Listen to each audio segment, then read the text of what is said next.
അലൈക്കും വറഹമത്തുള്ളാഹി.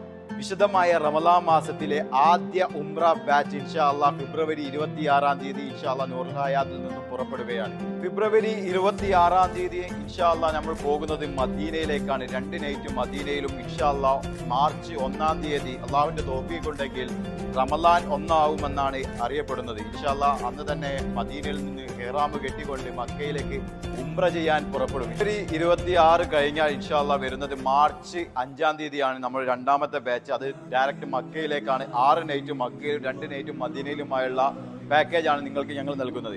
അതുപോലെ തന്നെ ശ്രദ്ധിക്കേണ്ട കാര്യം, റമളാനിൽ ഒരാൾ ഉംറ നിർവഹിക്കുക എന്ന് പറഞ്ഞാൽ ഹദീസുകൾ മുസ്ലിമിൽ ഉദ്ധരിക്കപ്പെടുന്നുണ്ട്, നബി സല്ലല്ലാഹു അലൈഹി വസല്ലമയെ കൂടെ ഹജ്ജ് ചെയ്തതിന്റെ പകരമാകുന്നു എന്നാണ്. പുണ്യമാസത്തിലെ പൂക്കാലമായ ഈ റമളാൻ മാസത്തിൽ നിങ്ങൾ ഇബാദത്തിന് വേണ്ടി മുൻഗണന കൊടുക്കണമെന്നാണ് നിങ്ങളോട് എനിക്ക് പറയാനുള്ളത്. പ്രത്യേകം ഈ പ്രവാസ ലോകത്തുള്ള ആളുകൾക്കൊക്കെ ഉംറ നിർവഹിക്കാൻ ഏറ്റവും വലിയ എളുപ്പമായ രീതികളുണ്ട്. ബസ് മുഖാന്തരം ഞങ്ങൾ പുറപ്പെടുന്നതാണ്. അതുകൊണ്ട് നിങ്ങൾ ഇൻഷാ അല്ലാഹ് നിങ്ങൾ നമ്മളുമായി ബന്ധപ്പെടുക.